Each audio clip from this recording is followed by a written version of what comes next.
What's up, everybody, and welcome back to the channel. Today we are talking about the PSA AK47, and this actually happens to be the GF3. And so if you've been eyeing these for any period of time, or maybe you've never gotten into the AK market, this is certainly a really cool product that PSA has put out, and honestly my first AK47. And so stay tuned, find out why you should pick one of these up and learn a little bit more. And so this, again, as I mentioned, this is the GF3. Now, this isn't the stock configuration. The stock configuration actually has a poly stock on it, and also came with all the rest of this polymer furniture too. And so the GF3 is pretty much their entry level. What you're going to find on there is a gas nitrided steel barrel. You get a stamped steel receiver. That's pretty common among AK-47s. You're going to get a hammered forged front trunnion, hammered forged bolt, and then a hammered forged carrier. What's really cool that I like about this is that they did build in a number of different things, or have a number of different options and features that are actually already on here, including a side scope mount along with a sling point attachment. It looks like there's also one back here as well, although again, this particular stock did not come with the gun. This is something that I added. This is the Zukov folding stock, and it is actually adjustable. I found the factory polymer one to be a little bit short for length of pull, and so that's why I ended up switching to this one, although I really do like the look of wood furniture, and I think at some point I'll probably swap over to some wood furniture, and we'll see when that point comes. But chambered in 7.62 by 39, which is common for your AK-47 caliber. 1 in 9-5 twist. You have 800 yard leaflet sights, along with a factory AK-47 front post sight, which, if you're not familiar with this platform, generally you're going to need a tool to adjust that. That's if you're going to do it right, at any rate. Again, this came with all polymer furniture, which is fine. It's okay. Do I like the polymer furniture? I'm not overly fond of it, but to each their own, as far as preference. And I should note too, if you look down here, this actually has a cleaning rod in here, which the GF3s, these do not come with it. And so what's the difference between this, the GF3, and the GF5? Well, really, the big things, the upgrades, in which there is a vast disparity in price. These, if you find them on Blem, or blemished as they call it on PSA's website, you can typically find them for around $600 to about $750, somewhere in that neighborhood. Versus the GF5s, those are pushing upwards of $1,000, closer to about $1,100. And so the big difference of what you get with those, you're getting a FN cold hammered forged chrome molybdenum steel barrel. So basically it's a chrome line barrel, right? And some folks say, well, you absolutely have to have that for purposes of either increased accuracy, or really just life of the barrel, I think, is probably the bigger concern there.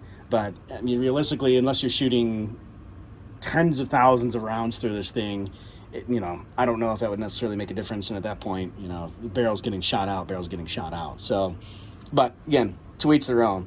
So you're getting the whole cold hammer forged barrel on the GF5, and then you're also upgrading the ALG trigger, which some people swear by.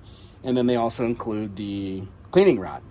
In addition, the GF5s typically come with, at least from what I've seen, higher end furniture. So you're going to get, wood furniture right out the gate. Maybe you get the one with the dong on it, which is that piece that hangs down in the front, kind of like that foregrip, if you will, for the AK-47. But something that's very unique to the platform is that whenever you're doing upgrades and modifications to them, you'll see, and especially as you start ordering parts, a lot of times it may say fitment required.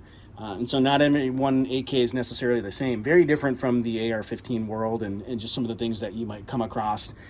Even something as simple like changing a trigger could be a little bit more of a task than, let's say, your AR-15 counterpart. But alternatively, like I said, for what it's worth, in this price point, it's pretty darn solid. Some folks might look at the Wassers or some of the other ones that are out there, but again, for the money, I think that PSA really did a bang-up job on this. So at some point, like I said, with the furniture on here, I'd probably want to swap that out to wood. I just think it looks nicer, it feels better. But again, that just comes down to personal preference. I did do this modification where I added the cleaning rod, and I say modification because on this particular rifle, you actually have to modify the cleaning rod itself, which I'll do a separate video on that, at least to talk about what I did and how all of that worked out. In addition, PSA, if you notice down here, there's a lug, and they call that an accessory lug, not a bayonet lug.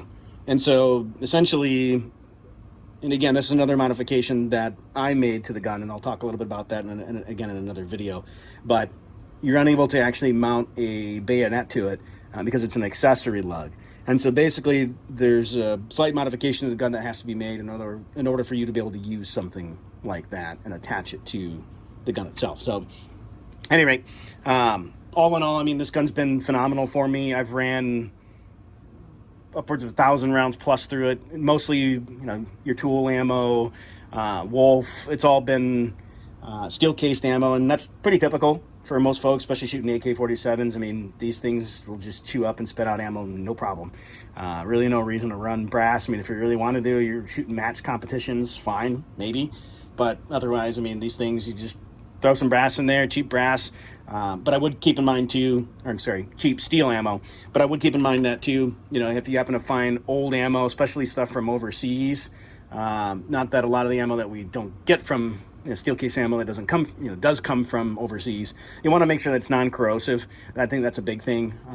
Which, I mean, if it is, fine. You know, the way to stop the corrosive properties, you essentially have to run water down your barrel, which some folks don't like doing. You know, that's not something I really want to do on a continuous basis. So if I go out and shoot corrosive ammo, and then I'm going to have to run water through the barrel and then clean it and oil it after the fact.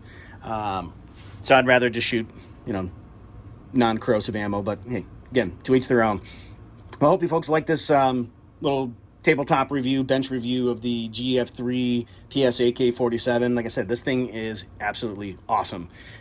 You know, I love the fact that these are just like the AR-15 platform, and you can customize them however you want. You can upgrade triggers. You can, again, change the furniture out if you want to put a grip on there. You know, anywhere from modern to old school, right? If you want to put metal rails on there, if you just want wood, I mean, the options are really endless. And there's a number of different attachments you can get for it. Of course, you can put a red dot on there if you really wanted to, or a scope. Some folks do that, especially with you know, the heavier duty calibers in the AK platform. But again, for what it's worth, you know, I certainly appreciate you folks stopping by. Thanks for all the love and support. Hit that like and subscribe button, and certainly don't forget to hit that little bell too, so that way you're notified as soon as I drop new content. Take care, be safe, and stay vigilant.